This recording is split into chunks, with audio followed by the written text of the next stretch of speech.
Buenas noches.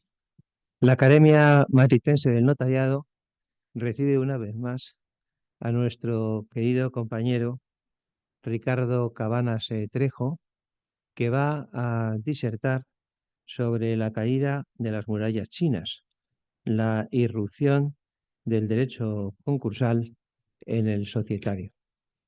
A continuación, realizará su presentación, como ha venido siendo habitual durante tantos años, nuestro decano honorario, José Aristónico García Sánchez.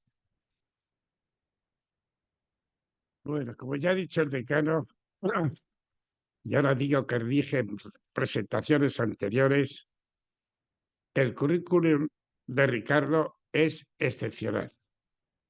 Premio extraordinario de carrera, doctor en Derecho con calificación de sobreviviente cum laude por unanimidad. Fue profesor asociado de Derecho Mercantil en la Universidad de Barcelona hasta 1998, luego en la Pompeu Fabra. También fue árbitro del Tribunal Arbitral de Barcelona y formó parte de la Junta Directiva de este colegio. Citemos que ha participado como profesor en multitud de máster, cursos, congresos notariales, seminarios, en el Foro de Encuentro de Jueces y Profesores, que es miembro del Consejo de Dirección de las revistas El Notariado y Estudios Jurídicos y de Empresas, secretario de Cuadernos de Derecho y Comercio, y ahora está integrado en el Consejo de Redacción de la revista de este Colegio Notario del siglo XXI.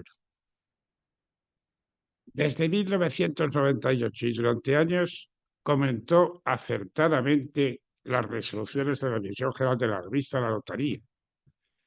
Ha participado en numerosos seminarios y ciclos de conferencias en la Academia Matritense, la Sevillana, en los colegios de notarios de Barcelona, Madrid, Santander, Santiago, etc., en colegios de abogados, en el Consejo General del Poder Judicial, en colegios de economistas, en la Escuela Judicial, en cámaras de comercio, en la Universidad Menéndez Pelayo.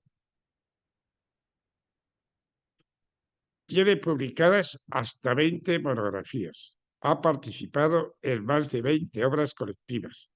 Ha publicado artículos en todas las revistas jurídicas que existen: Derecho Mercantil, Revista General del Derecho, Revista Jurídica del Notariado, Revista de Derecho Concursal, Cuadernos de Derecho y Comercio, Revista de Derecho de Sociedades, en la Ley, en la Notaría, donde contabiliza más de 70 participaciones, también en revistas extranjeras, alemanas y argentinas, y por supuesto en las de este colegio. También ha colaborado en la prensa nacional, en concreto en 5 Días y Expansión, y ha escrito, yo creo que más que el Tostado, parece ser el Tostado notarial. No tiene temas específicos de investigación. Ha tocado todos los temas debatidos en derecho civil, mercantil y notarial. Para su tesis doctoral eligió el tema régimen de gananciales y concurso de la persona física, y después ha disertado sobre cualquier tema de todos los posibles. Y siempre ha demostrado un verdadero acervo de saber, escribir y decir, como ha demostrado en sus múltiples conferencias en colegios y academias. En esta, ya termino, intervino en enero de 2001 disertando sobre la aplicación de la reforma mercantil de la División General. En marzo de 2013 lo hizo sobre una Arcadia registrada, la inscripción constitutiva y convalidante de la fusión. En 2023 sobre la reciente ley de creación y crecimiento de empresas. Y hoy sobre la irrupción del derecho concursal en el societario, que subtitula esta conferencia en forma tremendista, como la caída de las murallas chinas, lo que ha aumentado la expectativa de todos nosotros. Tienes la palabra, Ricardo. Muchas gracias. Ante todo, agradecer a la Academia esta nueva invitación, a Aristónico la amabilísima presentación y a los asistentes la paciencia que van a demostrar por aguantar una intervención sobre un tema que podrá ser muchas cosas, pero entretenido no lo es. Muy bien, en el argot del foro, y con esto justifico el título, con el término murallas chinas se alude a las barreras internas que pretenden aislar completamente a los profesionales que dentro de un mismo despacho defienden a clientes con intereses contrapuestos con el fin de evitar cualquier contagio de datos relevantes. Es la alegoría de una compartimentación que llega a ser física mediante separar y distanciar los equipos unos de otros. Al incluir esta jerga en el título no quiero insinuar que entre el derecho concursal y el societario haya existido en algún momento murallas chinas con un efecto estanco semejante. Pretensión, por otra parte, quimérica, ya que el concurso, de algún modo, debe conducir al desapoderamiento del deudor y, con ello, del órgano gestor de la sociedad. Pero sí poner de manifiesto que el derecho concursal se mostraba bastante respetuoso con el societario, sobre todo en el núcleo duro afectante a la titularidad sobre la sociedad que no a la titularidad sobre los activos de la sociedad. Tanto es así que del conjunto de la regulación era deducible un principio de inversión limitada o de mínima injerencia en el derecho de sociedad.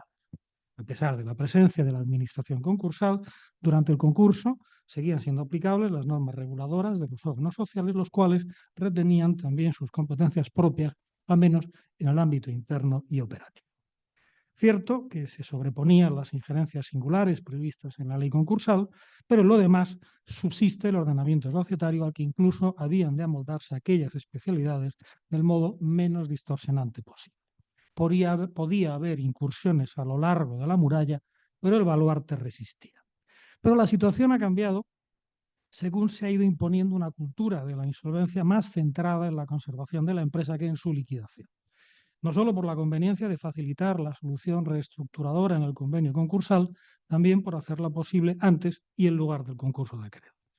En ese contexto, el arreglo deseado quedaba en ocasiones bloqueado por una decisión que competía a los socios como dueños de la sociedad. El ejemplo más característico es claramente la conversión de crédito en capital.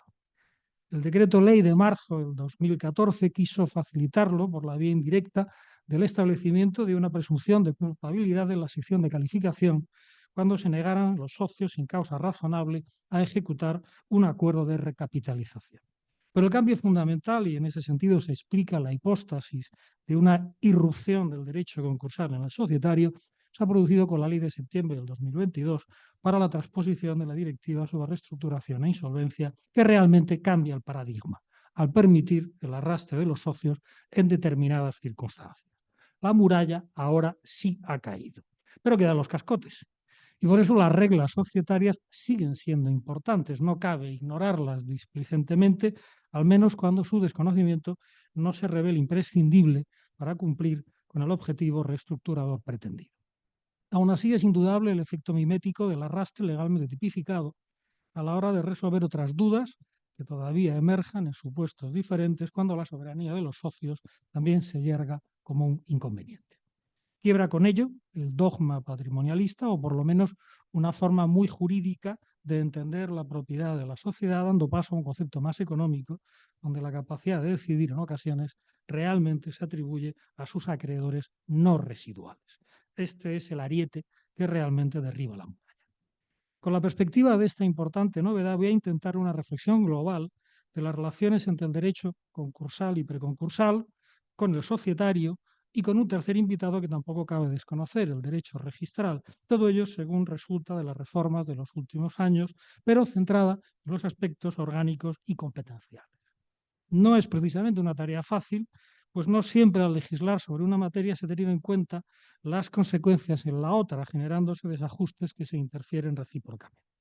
Un poco la situación recuerda al rompecabezas mecánico del cubo de Rubik, donde puedes conseguir fácilmente que las piezas de una de las caras sean del mismo color, pero con el riesgo alto de perder la uniformidad en las otras caras. Tanto es así que una vez concluida la preparación de esta conferencia, estuve tentado de cambiar su título para hablar, en lugar de la irrupción del derecho concursal en el societario, del destrozo del derecho societario por el concurso. Pero admito que era un poco excesivo, aunque solo sea porque, entiendo, todavía hay forma de defender el parapeto societario y en esa defensa me voy a afanar. Por ello dividiré mi intervención en varios bloques. En el primero pasaré revista a la incidencia del concurso en la estructura y funcionamiento interno de los órganos sociales. En el segundo atenderé a la vertiente externa por el régimen de administración y disposición sobre el patrimonio de la sociedad. El tercer bloque ya es el de la imposición, cuando la sociedad o los socios se ven arrastrados por los acreedores en ciertas operaciones complejas que afectan a la estructura jurídica, patrimonial o de dominio de la sociedad. En el cuarto bloque me centro en la coexistencia de ambos sistemas cuando la sociedad queda en trance terminal, pero simultáneamente en dos universos paralelos, por la relación, no siempre fácil, entre el régimen de la disolución y liquidación societaria y el propio de la liquidación concursal. Y termino con lo que en un arrebato lírico llamaría el bloque de la venganza, cuando el concurso fracasa y hay que volver al derecho de sociedad. Entrando en el primer bloque, ha de quedar claro que en el concurso la sociedad mantiene sus órganos sin perjuicio de los efectos que sobre su funcionamiento produzca la intervención o la suspensión. Por tanto, aunque el órgano de administración o de liquidación suspendido quede sustituido por la administración concursal en el ejercicio de las facultades patrimoniales, como órgano permanece muy singularmente en el ámbito interno, pues no es reemplazado por aquella. Y además lo hace durante todo el procedimiento, también en la fase de liquidación, donde funge su papel con total autonomía a pesar del cese. Un buen ejemplo es la convocatoria de los órganos sociales. Muy excepcionalmente, se contempla que la administración concursal convoque una junta para el nombramiento de quienes hayan de cubrir las vacantes de los administradores inhabilitados por la firmeza de la sentencia de calificación. Pero fuera de este caso no está previsto que convoque a los órganos colegiados de la concurso. No obstante, por tener derecho de asistencia y voz en ellos, las sesiones de los mismos sí que debe ser convocada, del mismo modo que la reunión no se podrá constituir con el carácter de universal sin su presencia. Pero habiendo sido convocada, si la administración concursal no existe, su ausencia no es motivo de impugnación del acuerdo y tampoco merece otra consideración especial, en el sentido, por ejemplo, de poder requerir un acta notarial de la Junta o tener que presidir la mesa de la Junta. Cuando la administración concursal considere necesaria una reunión de la Junta o del Consejo de Administración, lo máximo que puede hacer es instarla de quien tiene la capacidad de convocatoria, pero ante su negativa no está habilitada para acudir directamente al letrado de la Administración de Justicia o al registro mercantil. Solo le queda instar el auxilio del juez para que conmine a aquel hacerlo y por su rebeldía ante el mandato judicial, entonces quizá admitir una habilitación directa del juez para que la administración concursal excepcionalmente convoque o para que inste la convocatoria del letrado o del registro según el régimen societario. La situación aún se complica cuando el cargo societario esté vacante, pues el procedimiento necesita que la entidad esté representada dentro del concurso, incluso durante la liquidación de la masa activa. Aparentemente, si la sociedad no está disuelta, la administración concursal podrá solicitar de nuevo del juez el auxilio pertinente para la convocatoria de la Junta. Cuando no sea posible el nombramiento, probablemente porque nadie se postule para el cargo, se habría de entender que la administración concursal como tercero interesado está legitimada para instar directamente una disolución judicial por paralización de los órganos sociales, en cuyo caso el juez decreta la disolución y nombra liquidado. Si la sociedad ya estaba disuelta, la propia regulación societaria ofrece una solución para la cobertura de las vacantes mediante una convocatoria de junta por parte del letrado del registro y un posible nombramiento de liquidador a cargo de estos a instancia de cualquier persona con interés legítimo y obviamente lo es la administración concursal. Sin embargo, llegando a la liquidación concursal, no solo procede la declaración por parte del juez de la disolución de la sociedad, sino el cese, en todo caso, de los administradores o liquidadores que serán sustituidos a todos los efectos por la administración concursal. Aunque es una sustitución que opera sin perjuicio de continuar aquellos en representación de la concursada en el procedimiento y en los incidentes en los que se aparte. Surge entonces la duda de si esa sustitución a todos los efectos se extiende ahora al plano interno, en cuyo caso la respuesta afirmativa no solo atribuiría a la administración concursal la facultad de convocatoria de la Junta General, también otras funciones que tienen poco interés para el concurso, como por ejemplo la llevanza del libro registro de socios o de acciones nominativas, con la consiguiente verificación de la regularidad de la transmisión de acciones o participaciones de concursada, a cuyo fin se le debería comunicar cualquier cambio en la persona de los socios. Por no poner otros ejemplos más chocantes, como resolver, por ejemplo, sobre la representación de la herencia yacente del socio fallecido o sobre la legitimación para asistir y votar de un administrador testamentario. Cuestiones, todas ellas, de indudable relevancia, potencialmente conflictivas, aunque ceñidas al ámbito puramente intrasocietario. Pero no creo que estos cometidos incumban a la administración concursal, a la que no se debe sobrecargar con tareas y responsabilidades que le resultan extrañas y por completo inútiles para su propósito liquidador. Además, la representación de la concursada en el procedimiento no es un mero artificio procesal para asegurar formalmente su personación, sino que responde a la necesidad de asegurar materialmente la defensa de sus intereses, incluso frente a la administración concursal. Y para ello, el órgano gestor ha de estar en condiciones de convocar la Junta y consultar a los socios cuya identidad y legitimación habría así de control. Entiendo por ello que el órgano cesado, mientras dure el procedimiento, además de la representación procesal, ha de continuar en el ejercicio de esas funciones estrictamente internas, en una situación de interinidad que no hace imperativa la sustitución del administrador por un liquidador, o mejor, no deja a la sociedad acéfala hasta la llegada del reemplazo, pues continúa como órgano cesado, pero limitadamente operativo, sin necesidad de nombramiento específico, aunque también será posible que opere tácitamente la conversión del administrador en liquidador cuando así corresponda con arreglo al régimen societario, igual que ocurre en otros supuestos análogos de disolución de pleno derecho. Algo más que un gestor de hecho, por cuanto el suyo ha sido solo un cese a medias, que puede convertirse en completo por la renuncia del interesado o por su destitución. En caso de generarse una vacante, procedería a un nuevo nombramiento en la forma vista, pero lo sería al menos mientras dure el procedimiento con esas mismas facultades limitadas y necesariamente de un liquidador, pues la sociedad está disuelta. Por otro lado, algunas competencias internas sí que se ven alteradas, como es el caso de la formulación de cuentas en régimen de suspensión, que pasa a la administración concursal, o en relación con la reclamación de dividendos pasivos o de prestaciones accesorias. Llama la atención la regla especial sobre el ejercicio de los derechos políticos que correspondan a las acciones o participaciones de la concursada en otras sociedades, pues parece sustraer su representación al régimen general de la intervención o suspensión, haciendo necesaria una atribución especial por parte del juez a la administración concursal. En todo caso, la situación de concurso de la sociedad socio no autoriza a la administración concursal a disponer de las acciones o participaciones de aquella sin respetar el régimen de transmisión propio de estas últimas, con perjuicio en su caso de terceros, como puedan ser los otros titulares de un eventual derecho de preferencia, por mucho que se haya obtenido la autorización para la venta del juez del concurso. La conclusión es que los órganos sociales permanecen y retienen sus competencias básicas internas, pero no son pocos los matices y ajustes derivados de la situación concursal que en ocasiones fuerzan las costuras del derecho societario.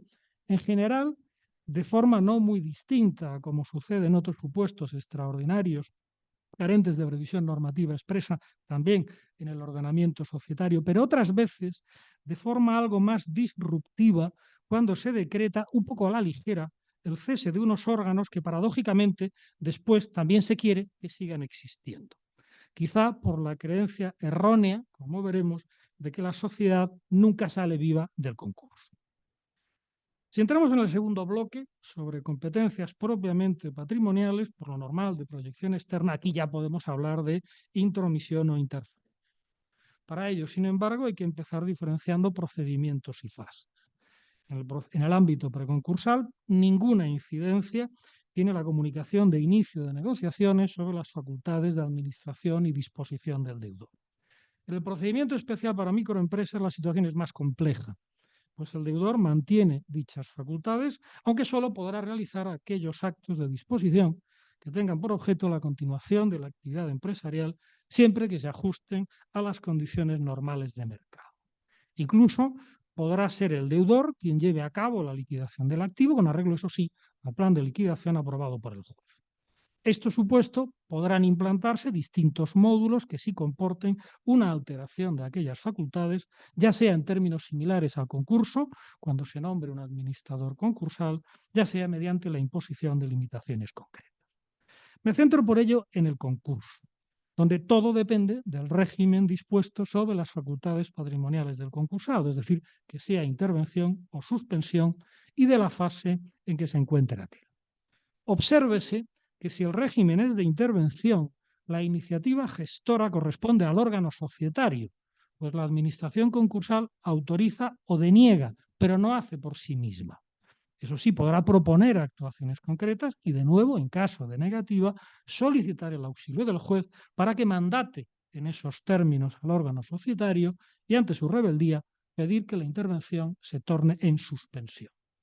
El control sobre la sociedad también se extiende a la Junta, pues los acuerdos de esta que puedan tener contenido patrimonial o relevancia directa para el concurso requerirán, para su eficacia, de la autorización de la Administración concursal.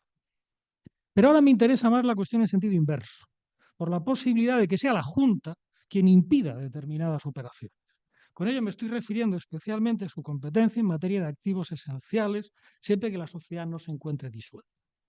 La duda es si la disposición de esos activos esenciales, suponiendo que el juez del concurso diese su autorización, debe quedar a expensas de un acuerdo de la Junta adoptado según las reglas societarias. Los hay que entienden que en la fase común estas reglas siguen siendo aplicables, aunque rija el régimen de suspensión, pues la administración concursal sustituye al órgano de administración en el ejercicio de sus competencias, pero de las suyas, no con más competencias. Mientras que otros estiman fuera de lugar su aplicación durante el concurso si finalmente el juez lo considera de interés para aquel, no faltando quien lo limita al supuesto de intervención por ser entonces necesario el consentimiento del deudor, el cual consiente en función de su esquema de competencias orgánicas, pero no en la suspensión, donde la opinión del deudor ya no cuenta. Quizá la primera postura quede un poco desacompasada con una nueva realidad legal, tampoco proclive al secuestro por los socios, pero la segunda también va demasiado lejos y puede que demasiado pronto en la preterición del derecho societario. Por eso, la más coherente me parece la tercera y última, aunque con el complemento que siempre representa el posible paso de la intervención a la suspensión, caso de convertirse la negativa de la Junta en un inconveniente extremo. La cuestión es cómo se debe controlar en el concurso un requisito de orden corporativo interno. Y en ese sentido, la Administración concursal, entiendo, debería demandar del órgano de administración una declaración expresa sobre el carácter esencial del activo y el posicionamiento favorable de la Junta. La Administración concursal no es tercero protegido, sino que, en cierta forma, también es el disponente. La cuestión se complica en el convenio, donde la propuesta podría incluir la venta de un activo esencial o bien contemplarse en el plan de viabilidad como una forma de obtener los recursos necesarios para el pago. Incluso, según la sentencia del Supremo del año pasado, en el conocido como caso de la Zaragozana, por la inclusión de operaciones de financiación que alteren profundamente el cálculo de riesgo inicial de los socios o su posición de control. En tal caso, y al margen de que el régimen sea de intervención o de suspensión, la duda es si la aprobación por la Junta General es necesaria, bien para que el órgano de administración pueda presentar una propuesta de convenio con ese contenido, bien para aceptar la propuesta de los acreedores en términos similares. Entiendo que la respuesta pasa por diferir esa cuestión a la fase de cumplimiento del convenio. Es decir, el órgano de administración podrá actuar con autonomía a la hora de hacer o de aceptar la propuesta sin que la ausencia de acuerdo de la Junta General sea un obstáculo. Y es así, del mismo modo que sin requerir para ello un acuerdo de la Junta, el órgano de administración también puede pedir en cualquier momento la apertura de la fase de liquidación o forzarla por no haber aceptado la propuesta aprobada por los acreedores, provocando entonces la disolución de la sociedad. Ahora bien, el cumplimiento del convenio, cuando suponga la realización de actos de disposición sobre los activos sociales, una vez recuperado el normal funcionamiento de sus órganos, habrá de ajustarse al régimen societario de asignación de competencias. Pero entonces sí con la tutela del tercero por razón del régimen representativo, cuya buena fe se verá reforzada precisamente por la previsión del negocio en el convenio o en el plan de viabilidad. En ese sentido, el convenio puede establecer medidas prohibitivas o limitativas del ejercicio por el deudor de sus facultades de administración y disposición, así como atribuir a la administración concursal funciones determinadas, pero no puede, al revés, liberar al órgano de administración de esas exigencias. Si la negativa de la Junta impide finalmente que se cumpla el convenio en sus exactos términos, la consecuencia será la declaración de incumplimiento del convenio con el decaimiento de sus efectos y la consiguiente apertura de la liquidación. Indirectamente, el órgano de administración sí que condiciona entonces a la Junta General por las consecuencias del incumplimiento del convenio por aquel órgano propuesto o aceptado. Como vemos, la situación de insolvencia declarada genera así un escenario algo especial, en el que unas veces se prescinde del deudor y con ello de sus socios, pero otras veces también se toleran ciertos comportamientos, digamos que estratégicos de esos mismos socios. Pues en última instancia se cuenta con el botón rojo de la liquidación, que ya no admite los remilgos propios del derecho societario. Por decirlo de manera gráfica, los socios sabrán lo que hacen si ponen palos en las ruedas de un convenio previamente aprobado, eso sí, sin su anuencia. Sin embargo, la amenaza de la liquidación flaquea cuando la conservación de la empresa pasa a primer plano, sin perjuicio de que la liquidación también propicie una venta en conjunto, pero en un momento quizá algo tardío. Si ciertas soluciones se quieren implantar tempestivamente, es necesario desactivar con más anticipación el inconveniente representado por la voluntad en contra de los socios, lo que nos lleva ya al tema central del arrastre. Pero antes de entrar en la materia, una breve aclaración sobre el significado de ese arrastre. Si hay acuerdo de los socios, el arrastre es societario, sin perjuicio de que el derecho de la insolvencia también aquí pueda ganarle la mano al societario y modular sus reglas para hacer que sea más fácil adoptar esos acuerdos, singularmente por las exigencias de quórum y mayoría. Frente a ello, el arrastre es concursal o preconcursal cuando esa mayoría de socios se ve sometida al arreglo logrado por otros sujetos, los acreedores. Es decir, sin o contra la voluntad de los socios, se imponen unas medidas reestructuradoras que en el derecho societario exigen su aprobación, precisamente porque afectan al núcleo de su derecho de propiedad. Si en el primero la mayoría de los socios arrastraba a la minoría de los socios, en el segundo son los acreedores quienes arrastran a todos los socios. Estas medidas pueden llevar en el límite a un cambio completo en la titularidad y en la mente de todos está la sentencia del caso Fels. Y lo que no es menos relevante, que sea a espaldas del deudor, quien tiene la exclusiva de la comunicación de inicio de las negociaciones, pero no de la negociación en sí, la cual un grupo de acreedores podría cometer por su cuenta con la oposición expresa del deudor para instar después la homologación del plan de reestructuración aprobado solo por ellos. Esto supuesto, si empezamos por el concurso, la cuestión clave es si en el convenio hay arrastre. Claramente nunca lo hay del deudor, pero no tan obvio respecto de los socios. Hago esta matización porque en el convenio que hubiera previsto la conversión de créditos concursales en acciones o participaciones, aparentemente sí que es posible el arrastre de los socios, pues quedan autorizados los administradores de la sociedad para aumentar el capital social en la medida necesaria para la conversión sin necesidad de acuerdo de la Junta. La ley no ha previsto la intervención de la Junta en relación con la propuesta de convenio, sino exclusivamente para el aumento de capital, con lo cual, además de facilitar por otros mecanismos el acuerdo de la Junta para ese aumento, también permite prescindir de él, aunque solo una vez que el juez hubiera aprobado el convenio. La Junta se enfrenta así a un convenio que ya ha sido aprobado por su administrador, a pesar de que esa medida en concreto corresponde a los socios. La situación no deja de ser curiosa, pues el administrador no debería ejecutar el aumento sin antes haber dado a la Junta General la oportunidad de pronunciarse en los términos de un acuerdo que además la ley quiere favorecer. A pesar de lo cual, si ese acuerdo no se consigue o es contrario al aumento, el administrador podrá actuar por la autoridad que le confiere el convenio aprobado por el juez, evitando así su incumplimiento, a diferencia de lo que hemos visto ocurre con los activos esenciales. En ese sentido, sí que se puede hablar de un arrastre de los socios también en esta sede. Como es obvio, en cualquier hipótesis de administrador rebelde a las instrucciones de los socios, parece lo más sencillo cambiarlo por otro más dócil. Pero no debemos olvidar que la imaginería estatutaria permite pactos que dificultan su separación, recordemos las mayorías reforzadas en la sociedad limitada, y que en el concurso no cabe la vía alternativa del ejercicio de la acción social de responsabilidad y su efecto destituyente. Una minoría podría así bloquear el cambio de administradores, haciendo que sus intereses no se alineen necesariamente con los de la verdadera mayoría social. Pero similar habilitación entiendo que no es extensible a otras modificaciones que requieran la intervención de la Junta. En particular, en el caso de una modificación estructural, no creo que quepa esa sustitución, ni siquiera cuando la concursada fuera precisamente la absorbente que debe aumentar el capital. Por supuesto, ningún asomo de arrastre se deja ver en la fase de liquidación, en el sentido de que la administración concursal puede imponer a los socios una modificación estructural traslativa. Podrá enajenar en conjunto la unidad o unidades productivas, pero no obligar a los socios a tomar parte en una fusión o en una escisión. Para eso será necesario seguir el procedimiento societario.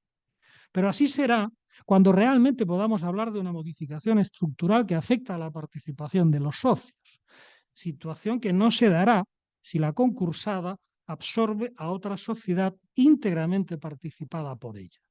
Realmente aquí el reajuste es meramente patrimonial, no societario, y por eso en el régimen ordinario no se cuenta con la Junta General de la sociedad absorbida. Pues bien, entiendo que en tal caso también en la liquidación se podría prescindir de la Junta General de la sociedad absorbente. Si ya pasamos al preconcurso, aunque paradójicamente lo sea como una derivada del arrastre previsto para el otro caso, de la regulación legal se desprende una clara regla de competencia a favor de los socios cuando el plan de reestructuración afecte a sus derechos. Esta afectación se debe entender en un sentido amplio, por el mero hecho de ser competente la Junta General para alguna de las medidas propuestas, aunque propiamente no incida sobre la posición individual de los socios ni demande una modificación de los estatutos. Pensemos en la disposición de activos esenciales. Dándose esa atribución de competencia, el plan ha de ser necesariamente consensual para el deudor en situación de insolvencia meramente probable o de régimen especial. Y ese consenso se hace visible en la mayoría de los socios votando favorablemente el plan. Contrástese con el convenio, donde o no es necesario ese acuerdo previo para que el deudor, encarnado entonces en el administrador, acepte una propuesta con ese contenido, aumento por conversión, o no es una condición de eficacia que podrá frustrar su cumplimiento, pero no su aprobación por el juez, en el supuesto antes visto de activo esencial. Ahora, en cambio, el plan de reestructuración simplemente no sería homologable, extremo que ha de controlar el juez. Por el contrario, si la Junta no es competente según las directrices del derecho de sociedades, lo que se prevé en el plan es una quita, una espera, la venta de activos no esenciales, el administrador podrá negociar y consentir el plan, sin necesidad de consulta previa a los socios y aunque estos se hubieran manifestado en contra. Sin embargo, en los casos de insolvencia actual o inminente de una sociedad de capital que no esté en el régimen especial, aunque el plan no sea consensual por no contar con el beneplácito de los socios, cuando les competa su aprobación, aquel sigue siendo ejecutable si el juez lo homologa, aunque implante medidas que en la regulación societaria solo serían posibles con el acuerdo del juez.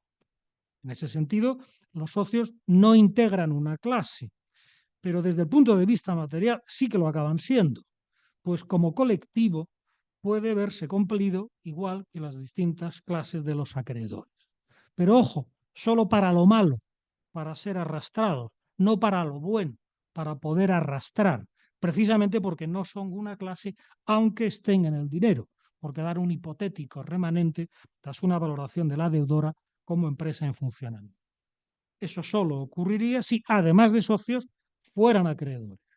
Cierto que especialmente relacionados con el deudor, pero estamos en un plan de reestructuración, no en el convenio concursal. Así que aquí votan y pueden incluso constituir la única clase que imponga el plan a las demás. Pero ahora lo que no vale es la distinción entre deudor y socio. Para nada se requiere un consentimiento separado del deudor, entonces lo sería por medio del administrador, ya que dándose aquella atribución de competencia, incumbe a los socios prestarlo. Los socios son el deudor, con independencia de que su inhibición o rechazo ya no sea determinante. Carecería de todo sentido que un plan forzoso para los socios, en cambio, no lo fuera para el deudor, la sociedad, colando entonces por la ventana una exigencia de consentimiento similar a la que antes se había echado. De todos modos, basta con que en este caso los socios tengan la oportunidad de pronunciarse al respecto, aunque al final no lo hagan. El plan no depende de ese pronunciamiento. solo la deriva posterior que pueda tomar la homologación y la impugnación del auto, pero el plan podrá seguir adelante sin o contra la decisión de la Junta General. Por eso la ley no solo tiene prisa en que la Junta General se pronuncie, también en que se resuelva una posible impugnación contra el acuerdo de la Junta, pues en un caso la anulación del acuerdo impide la homologación, insolvencia probable o régimen especial, mientras que en el otro simplemente habilita a ciertos socios para atacar esa homologación que les arrastra, insolvencia inminente o actual. Por otro lado, excepto por lo que respecta a la formación de la voluntad social, cualquier operación societaria que prevea el plan deberá ajustarse a la legislación societaria aplicable. Esto no es del todo exacto, ya que hay otras especialidades preconcursales que no solo se refieren a la formación de la voluntad, pero sí que es fundamental la regla general a favor de la aplicación del derecho societario. Pero esas especialidades solo se aplican al plan de reestructuración sujeto a homologación, cualquiera que sea la razón por la cual se solicite, que no necesariamente ha de ser el arrastre de los socios, pues este no tiene lugar cuando la Junta General acuerda el plan por mayoría. En ese caso, el arrastre es societario. Como tal, el arrastre no precisa de la homologación, pero sí será necesaria la homologación para la aplicación de esas reglas especiales. No será necesaria para obligar al disidente, para así que se obligue de esa manera. No voy a entrar en el detalle del régimen de adopción del acuerdo de la Junta y de su impugnación. Destacar únicamente que ahora se trata de la posibilidad de impugnar el acuerdo de la Junta por motivos estrictamente societarios como mecanismo distinto a la impugnación de la homologación, a la cual solo pueden acudir los socios cuando el acuerdo haya sido contrario al plan o sea inexistente y únicamente en los casos de insolvencia actual o inminente. Entiendo además que solo acuerdos positivos. La impugnación de un acuerdo negativo, especialmente en el caso de insolvencia probable, como una forma de que sea el juez quien adopte la decisión favorable al plan y así arrastre a los socios y hace que los socios arrastren entre ellos, solo sería admisible por una proclamación incorrecta del resultado en el cómputo de los votos, de modo que el juez constatara que el acuerdo es realmente favorable, pero nunca porque el juez lo considere más conforme al interés social. Si la Junta todavía retiene la soberanía por insolvencia probable, entiendo que ha de ser con todas las consecuencias.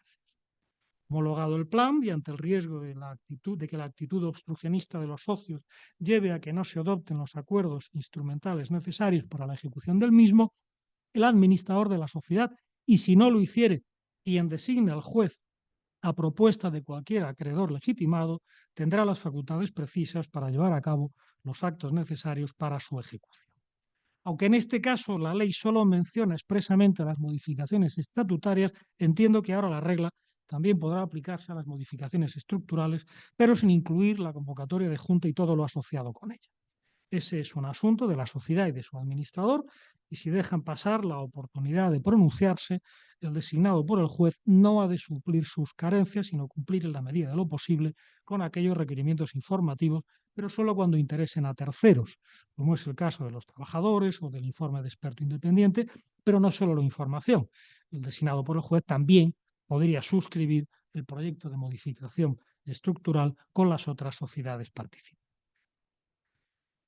El arrollamiento de la normativa societaria alcanza su punto cimero con el arrastre de los socios, así que a partir de aquí toca descender a temas menos vistosos donde simplemente se entrecruzan ambas normativas por solapamiento de los supuestos de hecho, como ocurre sobre todo con ocasión de la disolución y liquidación de la sociedad. La declaración de concurso de acreedores o de apertura de un procedimiento especial para microempresas no provoca por sí sola la disolución de la sociedad. Como tal, solo tendrá lugar con la apertura de la fase de liquidación, entonces sí, de pleno derecho. Nada se opone a que la sociedad, durante la tramitación del procedimiento, acuerde su disolución. Esta posibilidad se ha de reconocer incluso en los casos de convenio, que habrá de seguir ejecutándose si se quiere evitar la declaración de incumplimiento y la apertura de la liquidación concursal. De todos modos, aunque no es causa legal de disolución, sí que el concurso aparece mencionado tanto en el elenco de causas como al tratar del deber de convocatoria de la Junta a cargo de los administradores y de su responsabilidad. Está claro que frente a cualquier causa legal o estatutaria de disolución, el concurso o el procedimiento especial tiene carácter preferente si las situaciones de insolvencia actual, pues existe el deber legal de instarlo.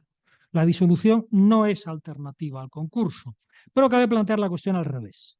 Es decir, si puede suponer hasta cierto punto un cumplimiento por equivalencia del otro deber de disolver la sociedad, al menos para desactivar ciertas consecuencias asociadas a un incumplimiento del deber formal de conseguir la declaración de aquella. Esta equivalencia se ha querido por el legislador y está abierta a todas las formas de insolvencia relevantes, así actual como inminente o meramente probable, pues el administrador no estará obligado a convocar la Junta en el plazo de 2 meses desde la concurrencia de la causa de disolución si dentro de ese plazo hubiera solicitado en debida forma la declaración de concurso o comunicado al juez la existencia de negociaciones con los acreedores para alcanzar un plan de reestructuración y, aunque no se diga, el inicio también de un procedimiento especial para microempresas. Ahora bien, en cuanto a la exigencia de que lo sea en debida forma, se plantea otra vez el tema de la competencia del administrador para acometer cualquiera de estas iniciativas por sí solo o con el respaldo de un acuerdo de la Junta. No lo creo necesario. Y así se confirma con la reforma de la Ley de Sociedades de Capital del 2022, pues la redacción anterior sí que contemplaba que el administrador sometiera a la decisión de la Junta la solicitud de concurso como alternativa al acuerdo de disolución, circunstancia que hizo pensar a algunos que era necesario aquel acuerdo, al menos cuando la insolvencia solo fuera inminente. Pero en su nueva versión estos preceptos ya no mencionan aquellas alternativas como contenido del posible acuerdo de la Junta. Supuesto lo anterior, el mayor problema interpretativo con la nueva regulación es que esa equivalencia no es plena, pues el deber de convocar la Junta no es el único que soporta el administrador. Si convoca, pero finalmente la Junta no se celebra o no adopta el acuerdo, surge para el administrador una obligación nueva y distinta, consistente en tener que instar la disolución judicial de nuevo en el plazo de 2 meses. La Ley de Sociedades de Capital expresamente no exime de instar esa disolución judicial mediante una actuación concursal o preconcursal equivalente, lo que habría de llevar a la curiosa conclusión de que el administrador, después de haber instado el concurso, tendría que pedirle al mismo juez que disolviera la sociedad. Obviamente, ninguna necesidad hay de ello, ni justificación para dejarlo expuesto a responsabilidad por esa causa. Pero dicho todo esto, conviene discriminar las distintas obligaciones involucradas. El incumplimiento del deber de solicitar la declaración de concurso asocia consecuencias negativas, especialmente en relación con la calificación de concurso como culpable y la posible responsabilidad de los administradores por el déficit concursal. Pero en la Ley de Sociedades de Capital los incumplimientos vinculan otra responsabilidad especial y distinta. Para la Ley de Sociedades de Capital, el deber es el de convocar una junta o instar subsidiariamente la disolución judicial, sin perjuicio de que el concurso sea una forma de cumplimiento alternativo de los mandatos de la ley societaria, pero solo si se hace en el plazo de la ley societaria, no en el plazo de la ley concursal. No existe un deber de solicitar el concurso con las consecuencias sancionadoras previstas en la Ley de Sociedades de Capital, y mucho menos como supuesto autónomo de la disolución. Pasados los 2 meses, sin haber hecho lo uno o lo otro, el órgano de administración ya habría incumplido y se expone a la responsabilidad societaria indicada, pero en el plano concursal ningún deber ha vulnerado, salvo que también concurriera una situación de insolvencia actual y no hubiera instado el concurso o el procedimiento especial, pero como obligación independiente y con su propio plazo y consecuencias. Un cumplimiento tardío de la obligación societaria o de su equivalente concursal no le libera totalmente de responsabilidad, solo lo hará por las deudas posteriores, sin perjuicio de que durante la tramitación del concurso quede en suspenso esa reclamación, pero susceptible de reactivación tan pronto concluya. Así lo deja muy claro una importante sentencia de la Audiencia Provincial de Barcelona de marzo del año pasado, al proclamar que las reglas de responsabilidad no quedan abolidas o sustituidas por las propias de la responsabilidad concursal. Esa latencia de una responsabilidad por deudas que simplemente permanece acechante a la espera de que el concurso concluya, ni siquiera se vería afectada por la falta de iniciativa del acreedor interesado que en un supuesto de declaración de concurso sin masa dejara pasar la oportunidad de pedir el nombramiento de una administración concursal para que presente informe sobre la existencia de indicios suficientes para el ejercicio de la acción social de responsabilidad, pues la responsabilidad por deudas no es un supuesto de acción social. Nadie le puede reprochar al acreedor que al reclamar después esta responsabilidad vaya contra sus propios actos. Me refiero por último a lo que he dado en denominar la venganza del derecho societario por la necesidad de regresar a él, no por el agotamiento del concurso, sino por su fracaso. Es el llamado cierre en falso del concurso, es decir, un concurso que ha fracasado porque concluye sin haber completado la realización de todos los activos y no lo ha hecho porque su monetización tampoco permitiría satisfacer los créditos contratados. En términos muy generales, cabe hablar de dos grandes tendencias a la hora de enfrentar el problema. Para la primera, la persona jurídica está muerta, o mejor, está muerta fuera del concurso, pues una recuperación espectral solo sería posible mediante la reapertura del concurso. En cambio, fuera de este, solo cabe la atomización propia de la regulación del activo y del pasivo sobrevenido. Frente a esto, para la otra tendencia, la persona jurídica solo estaría medio muerta, agonizante y sin posibilidad de sobrevivir, pero todavía no muerta del todo. Para ello se habla de una personalidad jurídica residual, latente o controlada, apenas circunscrita a conferir legitimación procesal para permitir reclamaciones individuales de los acreedores, aunque últimamente el Tribunal Supremo también le ha reconocido una cierta legitimación activa. En el ámbito judicial y sobre todo en el registral se ha consolidado una nutrida doctrina al respecto, claramente alineada con la tesis de la personalidad residual y la necesidad de llevar a cabo una liquidación societaria posconcursal que hasta se considera susceptible de reflejo registral. Pero la reforma por la ley del 2022 ha venido a complicar un poco las cosas al cambiar aparentemente los términos en que se planteaba el problema. Para los supuestos de conclusión del concurso por finalización de la liquidación o por insuficiencia de la masa activa, el juez ya no ordena la extinción de la persona jurídica, ni siquiera una cancelación inmediata, sino que decreta un cierre de la hoja registral en dos actos. Primero, un cierre provisional, después, transcurrido un año sin que se haya producido la reapertura del concurso, un cierre definitivo que ya supone su cancelación. La primera duda es cómo sale la sociedad del concurso cuando no se hubiera llegado a la fase de liquidación, supuesto el típico de un concurso sin más. Entiendo que por analogía con lo previsto para la apertura de la liquidación, la conclusión del concurso ha de activar entonces una causa de disolución que opere de pleno derecho. Pretender que solo hay una causa legal de disolución por imposibilidad de conseguir el fin social o por pérdidas cualificadas, con la consiguiente necesidad de su constatación por la Junta o por el juez, no me parece la solución más coherente ni la más práctica. De hecho, solo porque la sociedad ya ha quedado disuelta, tiene sentido que se decrete el cierre del registro mercantil. Si saliera del concurso como sociedad activa, simplemente sujeta al elenco de posibles causas legales de disolución, carecería de todo sentido la clausura tabular. Solo cabe imputar a una técnica legislativa muy poco depurada haber plasmado el efecto, pero haber olvidado decir cuál es su causa. Pero para ello ya no necesitamos hablar de una personalidad jurídica residual, pues su personalidad será la propia de cualquier sociedad de liquidación, ya que no se ha declarado extinta por el juez. La segunda duda se desdobla a su vez en dos.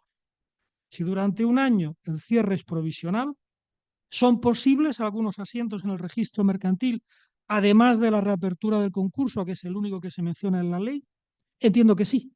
Lógicamente, no los propios de una sociedad activa, pues está disuelta, pero sí los correspondientes a una liquidación societaria. Si pasado el año el registro mercantil se cierra definitivamente y la sociedad es cancelada, ¿ya no son posibles nuevos asientos? Pues entiendo que sí, de acuerdo con la doctrina de la Dirección General que permite asientos posteriores a la cancelación que sean compatibles con la situación de liquidación, la cual quizá no se haya podido completar en el plazo de un año. La paradoja final es que entonces los asientos admisibles antes y después del cierre definitivo en esencia van a ser los mismos, solo que en la segunda fase la sociedad ya habrá quedado cancelada, eso sí, causando baja en la sección de denominaciones. Y además, aunque esos asientos sigan siendo posibles después de la cancelación, entiendo que se ha de considerar decaído entonces cualquier efecto de publicidad material en relación con los asientos anteriores. Se hace más incómoda la liquidación, pero en absoluto imposible, ni se le priva del reflejo registral. Pero el fracaso del concurso no admite paliativo. Justo cuando la insolvencia se revela más extrema, el derecho concursal retrocede y deja el campo al derecho societario. Es decir, hay que aplicar los instrumentos previstos para liquidar sociedades solventes. Como se ha destacado con cierta gracia, no es que sea un fenómeno paralegal, casi es un fenómeno paranormal. Sobre cómo articular esa liquidación tan singular dependerá mucho de cómo salga la sociedad del concurso, especialmente si se llegó o no a la fase de liquidación por el cese del órgano de administración o de liquidación. En función de eso, se habrá de construir o reconstruir el órgano de liquidación siguiendo las reglas ordinarias societarias, aunque al hilo de la sentencia del juzgado de primera instancia de Segovia del 2022, que revocó la resolución de la Dirección General de 4 de octubre del 2021, tampoco se han de excluir otras soluciones más flexibles que no siempre hagan necesario nombrar un liquidador, incluso cuando se pretenda la inscripción del acto en el registro de la propiedad, siempre dependiendo de las circunstancias del caso concreto. Con esto ya acabo. Es indudable el impacto de la insolvencia en el derecho societario.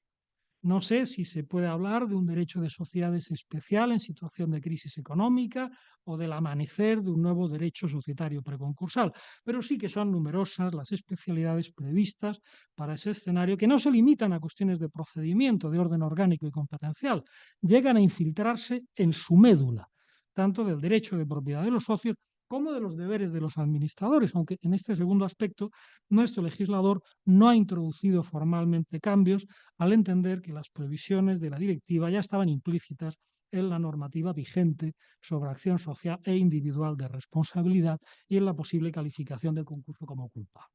Aún así, parece claro que el mejor interés de la sociedad, auténtico eje en torno al cual orbitan las conductas leales que cabe esperar de los administradores, habrá de valorarse de forma algo distinta ahora que los socios han perdido en determinados supuestos la condición de soberanos absolutos.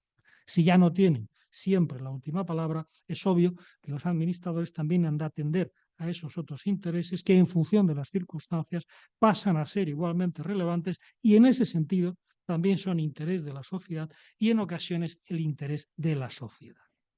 Pero a pesar de ese derrocamiento, quizá un último reducto de soberanía sí que mantenga los. Una suerte de botón nuclear que les permitiría, igual que Sansón, al derribar las columnas en el templo de los filisteos, llevarse por delante a la sociedad y a ellos mismos, haciendo inviable cualquier reestructuración.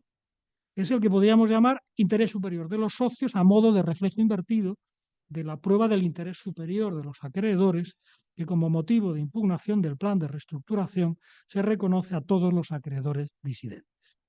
Recordemos que no supera esta prueba cuando su situación, según el plan, sea peor que en caso de liquidación concursal de los bienes del deudor individualmente o como unidad productiva.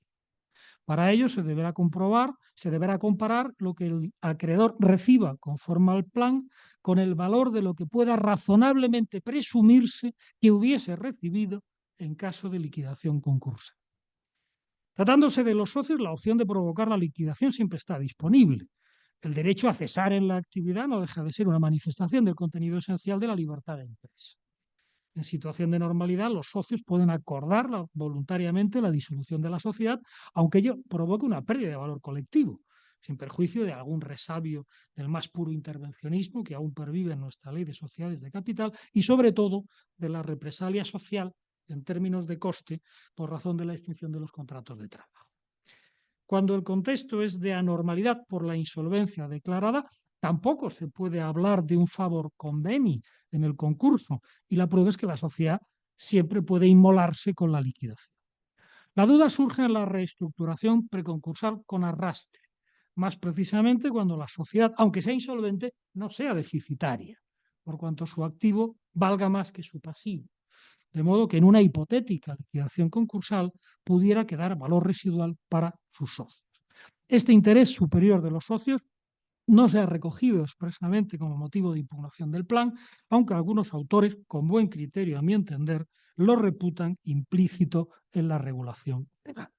La cuestión es que la liquidación, siempre que sea o se presuma fructífera, puede quedar como última muralla en defensa de la soberanía del socio. El problema es que todo esto dependerá de una cruenta guerra de valoraciones y predicciones a futuro, donde cada parte jugará con sus propios informes, mientras que el juez se apañará con el del experto en la reestructuración. Por eso, en el ejemplo del caso Celsa, apenas sorprende la absoluta disparidad de métodos y de resultados entre los distintos informes periciales que se presentaron, hasta el punto de hacer dudar si es que estaban valorando lo mismo, y que un poco sirve de consuelo a los que somos de letras cuando nos miran con desdén quienes presumen del carácter más científico, exacto y riguroso de sus disciplinas. A esta guerra de valoraciones se debe sumar otra no menos cruenta por razón del mismo presupuesto objetivo de la insolvencia, cuya prueba además es reactiva, precisamente cuando es negada, lo que pone en una incómoda situación al socio, pues habrá de asumir el coste del peritaje. Me van a permitir por ello que termine mi intervención con algo que reconozco poco apropiado para esta sede, pero sirve para poner de manifiesto lo resbaladizo del terreno en el que se habrán de mover estas valoraciones y con ello la decisión del juez. Se trata de un chiste, bastante malo, pero chiste al fin y al cabo. Y ya dijo Freud que los chistes, además de hacer reír, es decir, los que son buenos, revelan verdades ocultas de la vida social. ¿Qué responden un matemático, un estadístico y un economista a la pregunta ¿cuánto es 2 más 2? El matemático no lo duda, da 4 exactamente. El estadístico pondera, en promedio 4, con un margen de error del 2%. El economista, en cambio, repregunta, ¿a qué desea usted que sea igual? Pues bien, en esa se está. Muchas gracias.